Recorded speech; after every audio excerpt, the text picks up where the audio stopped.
pertanyaan selanjutnya ya Mas. Gimana sih rasanya jadi ketua UKKKSR PMI Unit IAIN Pekalongan? Rasa. Kalau bilang rasa ya rasanya beraneka rasa.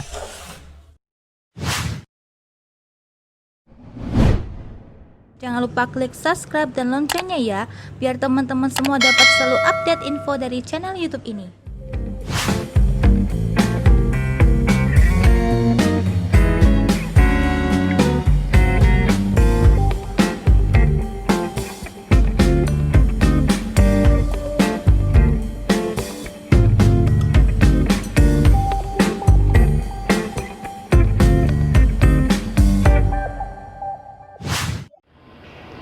Assalamualaikum warahmatullahi wabarakatuh. Kembali lagi bersama saya Rafiqatul Ummah dan tim YouTube dan web KSR PMI Unit IAIN Pekalongan. Oke, kali ini kita akan Q&A bersama Ketua Umum UKKKSR PMI Unit IAIN Pekalongan, yaitu Ketua Mas Adi Prasetyo. Silahkan Mas mengenalkan diri. Siap.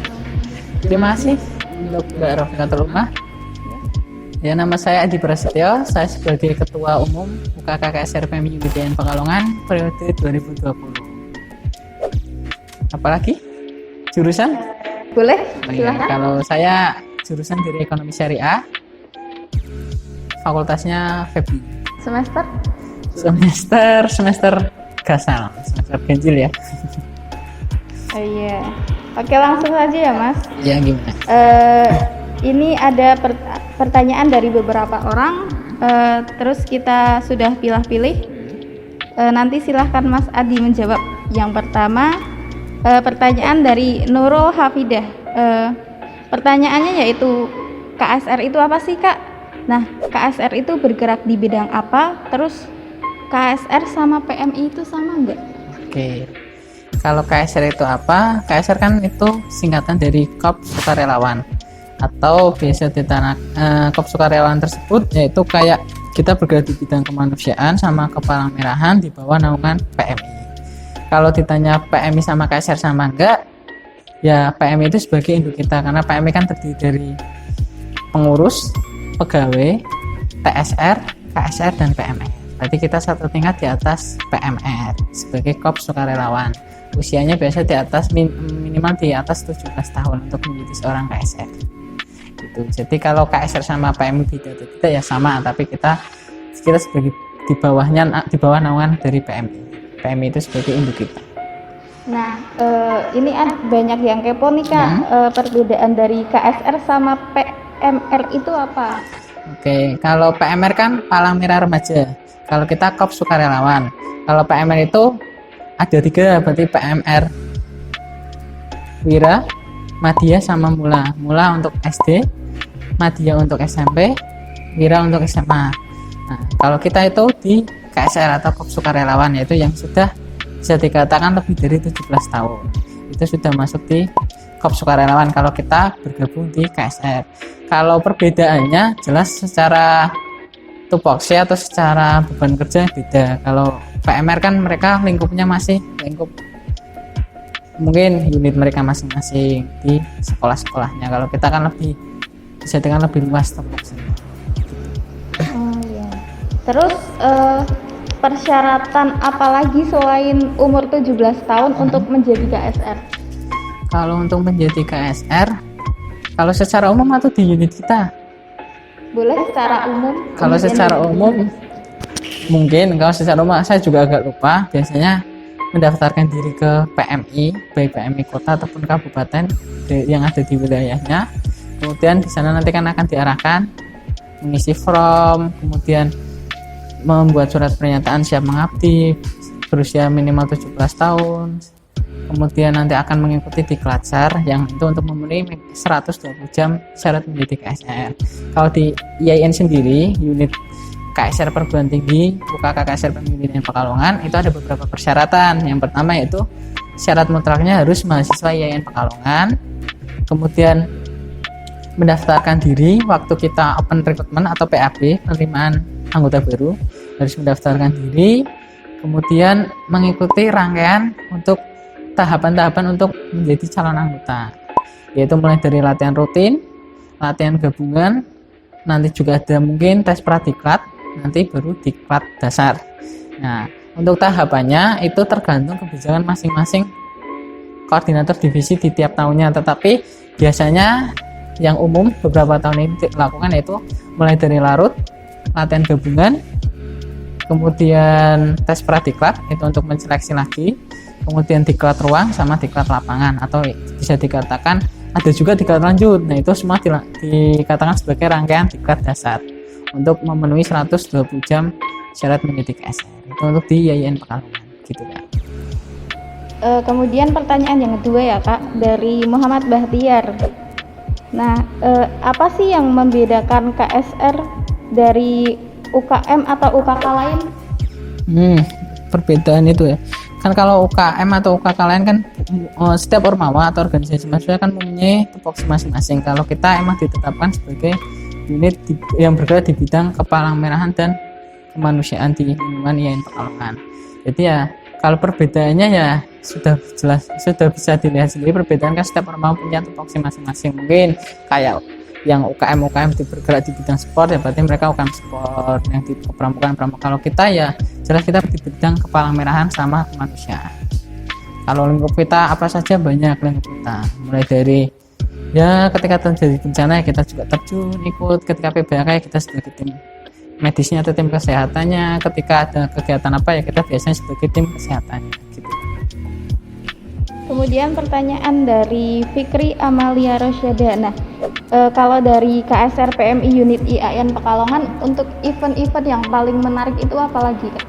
Kalau event atau acara di KSR itu setiap tahunnya biasanya ada beberapa penambahan ataupun pengurangan ataupun pergantian, kita mengikuti perkembangan.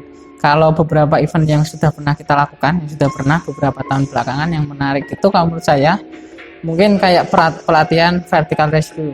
Kita berarti pelatihan vertical rescue itu kita kayak bagaimana sih cara atau metode kita melakukan penyelamatan secara vertikal. Kemarin juga dilaksanakan mungkin di gedung FEBI ini sebagai tempat vertical rescue dengan pemateri dari PMI Kabupaten Pekalongan. Kemudian ada juga kemarin vertical rescue, kemudian ada juga volunteer in action VIA ini merupakan kegiatan kayak lomba, kita mengadakan lomba untuk tingkat biasanya PMR Wira ataupun Madya di tingkat, kalau dulu namanya ekskarsidenan, tapi kalau sekarang 3 Bakorwil, yaitu Bakorwil Pemalang, Tegal sama Kendal. Itu Bakorwil yang masih lingkup sebagai peserta VIA. Kalau kemarin VIA tahun lalu itu diikuti sekitar 22 kontingen.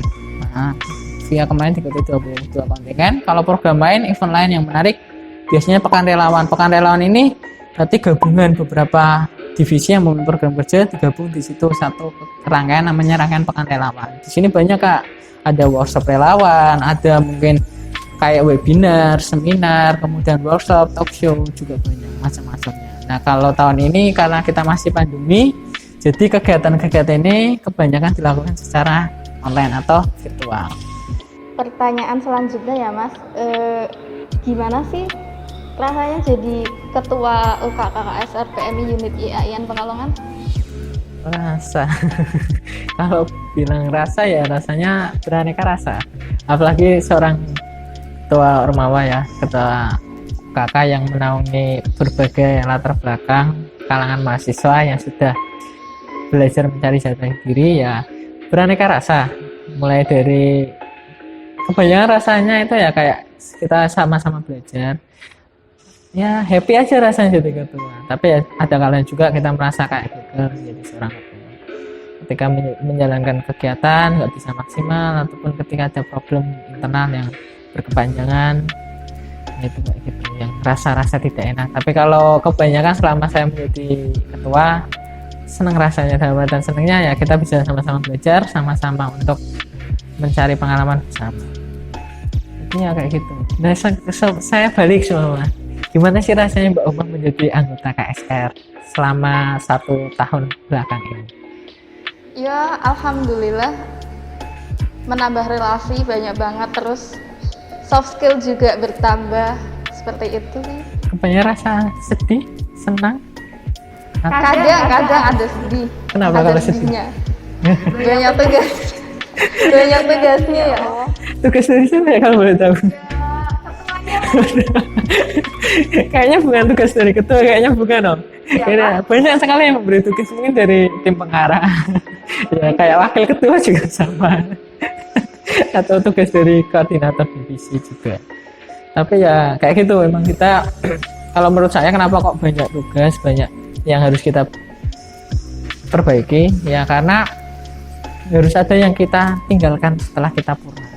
Ketika tahun ini menjabat, kita bisa di posisi yang bagus, ya kita meninggalkan tahun ini, meninggalkan jabatan, ya kita meninggalkan kesan yang baik. Nah itu ada perubahan mungkin dari segi administrasi ataupun dari apa yang tadinya belum baik, kita benahi lagi dengan gimana kita berdayakan seluruh anggota. Kita berdayakan semua dengan memberikan pemberdayaan ini saat tidak langsung, ya harapan saya bukan semata-mata hanya ingin memberi tugas, tidak, tapi saya ingin teman-teman itu lebih akrab lagi, lebih kompak dengan satu sama lain. Ketika ada tantangan bersama kan pasti sesaat tidak langsung kita akan berkontribusi bersama untuk memecahkan tantangan ataupun masalah tersebut. Tapi kalau kita cuma jalan toh mengalir, ya mungkin hanya beberapa orang yang akan lebih mendominasi daripada secara umum. Gitu kalau alasan tugas. Ya, sedikit pembelaan dari saya. Gitu Mbak Uma. Apalagi ya? Ini ya selanjutnya dari KSR kan anggotanya itu kebanyakan cewek ya. Lah itu gimana sih koordinasinya biar kita itu kompak seperti itu? Iya ya itu. Karena kan anggota KSR mayoritas emang terdiri dari perempuan, dari berbagai latar belakang yang mempunyai kayak semacam jati diri masing-masing, pendirian masing-masing. Kalau saya untuk mengkoordinir, ya kalau untuk strategi anggota perempuan biasanya kita kasih satu orang yang masih dipercayai oleh anggota tersebut, bisa dikatakan masih dihormati atau disegani oleh anggota tersebut. Satu orang tersebut biasanya yang akan kita jadikan sebagai alat komunikasi atau enggak sebagai media antara kita dengan anggota tersebut. Seumpama contoh, mungkin ada beberapa divisi yang mungkin kayak diklat, berarti kan saya komunikasinya lewat Mbak Yuni yang nanti akan mengkomunikasikannya kepada anggota. Karena yang lebih dekat lagi biasanya kan koordinator divisi yang tahu latar belakang dan sebagainya. Begitupun sebaliknya ketika Mbak Yuni mungkin ada masalah, ada apa, dan biar kita juga bisa kondisi Mbak Yuni, ya biasanya lewat wakil, karena kan wakil ketua alhamdulillah juga dua-duanya perempuan yang bisa mewakili suara hati perempuan yang lain atau suara hati anggota perempuan yang lain, anggota KSR yang jenis kelamin perempuan yang lain. Jadi ya ada berbagai strategi, soalnya kan beda jelas kan antara laki-laki sama perempuan, mulai dari sifat bawaannya kan sudah beda. Jadi ya kita harus bisa saling memahami dengan cara kayak tadi, kasih kita mungkin kayak media komunikasinya, metodenya, cara menyampaikannya kita kasih kayak agen komunikasi kita tersebut. Kan wakil ada dua, Mbak Neni sama Mbak Suci yang bisa mewakili ketika saya ingin berkomunikasi dengan anggota yang perempuan, dan mungkin ada beberapa kendala ketika saya komunikasi langsung, ya saya melalui dua orang tersebut. Ketika ke anggota langsung juga susah, ya saya lewat koordinator divisi untuk mengkoordinir. Kalau yang laki-laki juga sama, tapi kalau laki-laki biasanya yang teman dekatnya yang kita guide, yang kita pegang, nanti dia akan menggait teman-teman yang lain. Berarti kuncinya pendekatan melalui orang yang lebih dekat dengan orang tersebut seperti itu. Ya bisa dikatakan kayak gitu. Berarti kita kalau perempuan terutama kayak gitu. Kalau perempuan ketika Mbak Uma lebih dekat semua dengan Mbak siapa, ya untuk menggait Mbak Uma ya kita guide dulu yang bisa kita guide, yaitu teman Mbak Uma sendiri. Semua contoh, kalau diklat, divisi diklat kan anggotanya 15 anggota, ceweknya sekitar 10 kan ada. Nah untuk menggait 10, untuk bisa mengkomunikasikan atau mengkoordinir 10 tersebut, ya kita pegang dulu koordinator divisinya. Nanti koordinator divisi itu yang akan menyalurkan langsung ke anggota-anggotanya, biar masih tetap satu komando dan satu visi bersama. Oh iya Mas, untuk kepengurusan Mas sendiri kan ini ada terhalang pandemi ya. Nah itu kuliah juga dilakukan secara online. Terus kegiatan di KSR juga kebanyakan online. Nah itu gimana caranya untuk Mas untuk mengkoordinasi anggota-anggota UKK KSR PMI Unit IAIN Pekalongan itu biar nggak bosan seperti itu sih? Oke ya, karena kan emang dari bulan Maret kita mengalami masa pandemi ini, kemudian perkuliahan juga langsung secara daring, kegiatan juga ormawan dibatasi, hanya diperbolehkan secara daring. Maka ya kita harus bisa menyesuaikan kondisi tersebut dengan melakukan kegiatan juga secara daring. Kalau untuk mengkoordinasikan atau untuk mengaktifkan kembali anggota, emang itu kemarin juga sempat menjadi tantangan buat kami selaku BPH, saya sama wakil, gimana cara untuk memberdayakan anggota lagi untuk mengaktifkan biar teman-teman anggota tetap optimal dan tetap efektif untuk bisa berkembang. Maka ya kayak tadi, kayak Mbak Umah keluhkan tadi, yaitu dengan tugas tersebut kita emang strategi, kita buat semacam kayak tugas-tugas untuk divisi, untuk bisa tetap divisi tersebut ada komunikasi antar divisi. Kita usahakan, kalau kemarin emang ada instruksi dari saya selama bulan Maret April itu setiap kodim harus membuat semacam kayak diskusi online agenda di tiap grup divisi masing-masing. Tujuannya supaya teman-teman anggota yang tergabung ya, karena kan kalau langsung secara global kan terlalu luas karena 95 orang anggota, maka kita pakainya divisi yaitu 15 orang maksimal. Jadi biar komunikasi mereka lebih intens, mereka bisa lebih terjalin komunikasi satu sama lain, ketika ada apa-apa ya bisa disampaikan di situ. Kemarin juga kita ada diskusi online juga khusus anggota yang narasumbernya atau pembicaranya dari Kodim BPH, itu juga untuk menarik biar teman-teman tetap masih bisa berkomunikasi, menjalin kerja bersama walaupun dibatasi dengan online kayak gitu Mbak Uma. Nah, kalau partisipasi ya kayak tadi kemarin juga kita ketika pertengahan kita sudah bisa membuat kegiatan lagi, ya kita buat adakan kegiatan untuk sama-sama menjalin, meskipun emang beda rasanya ketika kita bekerja secara langsung dan bekerja secara daring kan kayak gitu. Hanya bisa bertatap muka lewat mungkin Google Meet, Zoom, ataupun kemarin juga kalau teman-teman BPH Kodim itu ada video call juga setiap malam apa itu ada yang biasa kayak wakil kita itu mengajak video call biar kita lebih dekat bisa komunikasi lewat video call, kan ada aplikasinya juga lebih membantu kita untuk komunikasi. Jadi kemarin terima kasih untuk inisiatif dari wakil ketua yang mengagendakan kegiatan video call antara BPH dengan Kodim gitu. Oke, pertanyaan selanjutnya ini dari sebut saja Mawar. Pertanyaannya, apa sih Kak tips untuk jaga pacar? Maksudnya untuk jaga kesehatan di situasi pandemi seperti sekarang. Tak kira beneran jaga pacar, kalau jaga pacar tipsnya gimana? Saya juga bingung ya kalau jaga pacar. Kalau jaga kesehatan, ya pertama tetap patuhi protokol kesehatan. Kita ikuti saja dan kita lakukan protokol yang telah dianjurkan pemerintah, yaitu gerakan 3M kan, menjaga jarak, memakai masker, dan juga mencuci tangan dengan sabun secara sering atau selalu. Kita terapkan aja 3M tersebut yang telah dicanangkan pemerintah, kita terapkan protokol kesehatan kita dengan ketat. Kenapa kok harus kita gitu? Karena apabila satu orang itu menerapkan, maka dia akan membantu menjaga dirinya sendiri dan juga diri orang lain gitu. Jadi ketika semua orang menerapkan perilaku hidup bersih dan sehat, protokol kesehatan dengan tertib, dengan taat, dan dengan baik, ya maka akan bisa saling menjaga. Tapi kalau hanya mematuhi, menerapkan tetapi tidak baik, ya mohon maaf kalau tidak baik kan semacam menurunkan masker ke dagu, kemudian nggak memakai masker yang nggak menutupi semuanya, kemudian menyentuh bagian luar masker, menyentuh area wajah sebelum cuci bisa dipastikan tangan kita bersih, ya itu juga kurang baik walaupun sudah mematuhi dan mengikuti anjuran. Jadi ya kayak gitu. Kemudian jangan lupa bahagia, karena dengan bahagia kan imunitas kita akan semakin baik.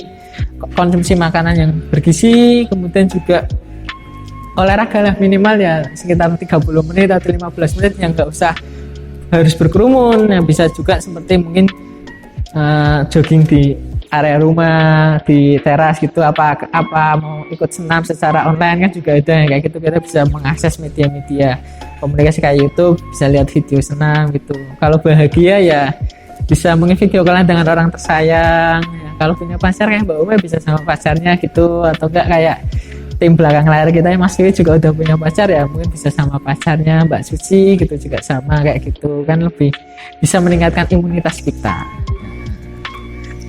Oke, pertanyaan terakhir ya Mas. Ini ada 2 pertanyaan yang intinya itu sama. Yang pertama itu dari Fahmi Bagus dan yang kedua itu dari Suci Indahsari. Pertanyaan itu